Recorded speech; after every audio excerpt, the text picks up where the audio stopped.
Hello everyone, welcome to વિભૂતિસ cooking corner. આજે આપણે બનાવીશું બાળકોના ફેવરેટ એવા ચટપટા મકાઈના મમરા. એક સિક્રેટ મસાલો નાખી અને મમરા બનાવીશું એટલે એકદમ ચટપટા અને ટેસ્ટી બનીને તૈયાર થાય છે.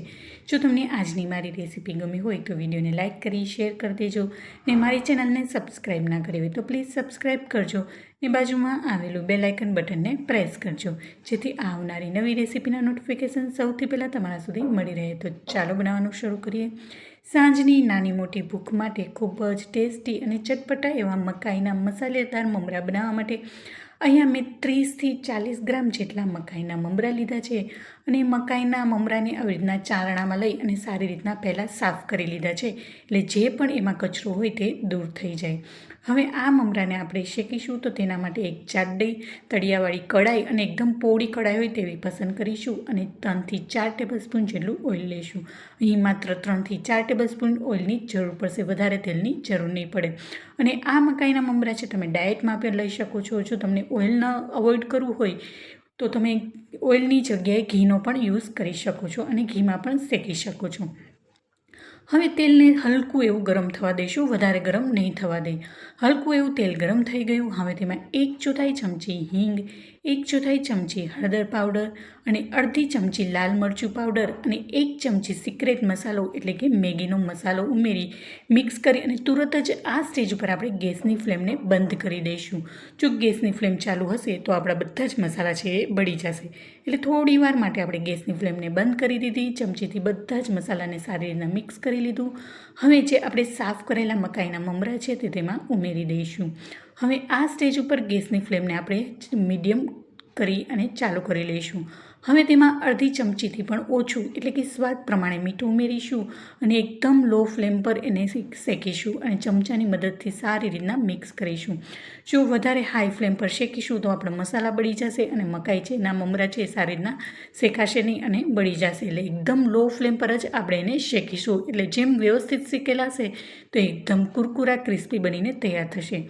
આ મમરાને થોડો એવો શેકવામાં વધારે સમય લાગે છે એટલે ટોટલ મને 10થી 12 મિનિટ જેટલો આ મમરાને શેકવામાં સમય લાગ્યો હતો, કારણ કે આપણે એને એકદમ લો ફ્લેમ ઉપર જ શેકીશું એટલે એકદમ ક્રિસ્પી અને કુરકુરા બનીને તૈયાર થશે. તો આવી રીતના સતત ચમચાથી ચલાવી લઈશું અને આવી રીતના બધા જ મસાલાને મકાઈના મમરા સાથે મિક્સ કરીશું. તો અહીંયા સિક્રેટ મસાલો મેં મેગીનો મસાલો ઉમેર્યો છે. તમે પેરી પેરી મસાલો પણ ઉમેરી શકો છો અને અથવા તો કોઈ પણ મનગમતો મસાલો પણ તમે ઉમેરી શકો છો. આ મમરા એટલા ટેસ્ટી અને હોય છે ને કે બાળકોને તો બહુ જ ભાવે. તમે સાંજે નાસ્તામાં કે પછી તમે બાળકોને લંચ બોક્સમાં પણ આપી શકો છો અને જે લોકો ડાયટ કરતા હોય એ લોકો પણ ખાઈ શકે છે. હવે થોડી એવી મને લાલ મરચું પાવડરની જરૂર લાગી એટલે મેં થોડું એવું લાલ મરચું પાવડર ઉમેરી અને ફરીથી સારી રીતે મિક્સ કરી લીધું છે. તો તમે જોઈ શકો છો મસ્ત મમરા શેકાઈ ગયા છે અને બધા જ મસાલા છે એ મકાઈના મમરા સાથે ભળી ગયા છે અને જે ડાયાબિટીસના પેશન્ટ હોય છે તે લોકો પણ ખાઈ શકે છે. એકદમ ટેસ્ટી અને ચટપટા બનીને તૈયાર થાય છે. અને તમે મુસાફરીમાં ગયા હો તો પણ તમે હલકા ફુલકા નાસ્તા તરીકે પણ તમે તેને સાથે લઈ જઈ શકો છો. તો હવે સારી રીતના તમે જોઈ શકો છો મિક્સ થઈ ગયા છે અને કન્ટિન્યુઅસ એને સતત ચલાવતા રહીશું એટલે મકાઈના મમરા છે એ નીચે બળી ન જાય અને બધા જ મમરા છે સારી રીતના કુરકુરા અને ક્રિસ્પી બનીને તૈયાર થઈ જાય છે. તો હજી 2થી 3 મિનિટ માટે હું થોડી વાર માટે એને શેકી લઈશ.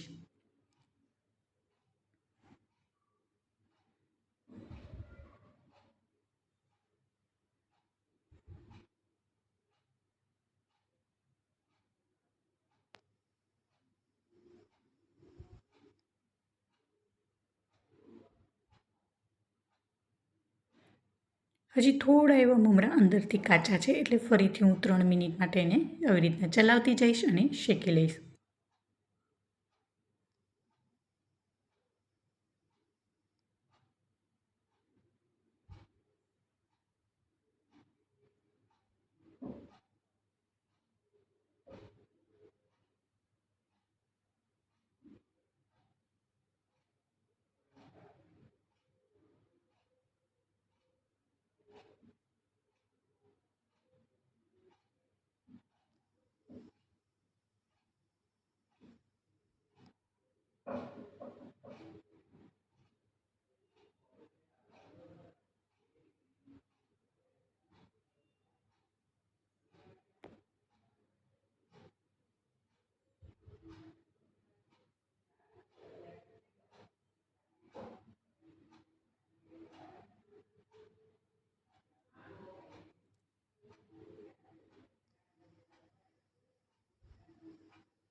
હવે તમે જોઈ શકો છો મમરા છે એકદમ ક્રિસ્પી થઈ ગયા છે, એટલે મીન્સ સારી રીતના શેકાઈ ગયા છે. આવી રીતના તોડીએ એટલે તરત જ ભરભર ભૂકો થઈ જાય છે, મીન્સ કે આપણા મકાઈના મમરા છે સારી રીતના શેકાઈ ગયા છે. હવે એને ઠંડા કરી તમે એરટાઇટ ડબ્બામાં ભરી 1 વીક સુધી સારી રીતના સ્ટોર કરી શકો છો. તો તમે જોઈ શકો છો મેં એવી રીતના ડબ્બામાં ભરી લીધા છે. તો મસ્ત એવા બાળકોના ફેવરેટ મસ્ત ચટપટા એવા મસાલેદાર મકાઈના મમરા રેડી થઈ ગયા છે. તો ચોક્કસથી મારી રેસીપીને જરૂરથી ટ્રાય કરજો. સાંજની નાની મોટી ભૂખ માટે તો બેસ્ટ રેસીપી છે, અને તમે બાળકોને લંચ બોક્સમાં પણ આપી શકો છો. અને અહીંયા તમારે ચીઝ ફ્લેવરના કરવો હોય તો તમે ચીઝનો પાવડર પણ એમાં ઉમેરી શકો છો. તો કેવી લાગી આજની મારી રેસીપી મને કોમેન્ટ બોક્સમાં જરૂરથી જણાવજો. જો તમને મારી રેસીપી ગમી હોય તો વિડીયોને લાઇક કરી શેર કરી દેજો, ને મારી ચેનલને સબસ્ક્રાઈબ ના કરી હોય તો પ્લીઝ સબસ્ક્રાઈબ કરજો, ને બાજુમાં આવેલું બેલ આઇકન બટનને પ્રેસ કરજો, જેથી આવનારી નવી રેસીપીના નોટિફિકેશન સૌથી પહેલાં તમારા સુધી મળી રહે. ફરી મળીશું એક નવી જ રેસીપી સાથે, એક નવા જ સ્વાદ સાથે. ત્યાં સુધી આવજો. Thank you for watching.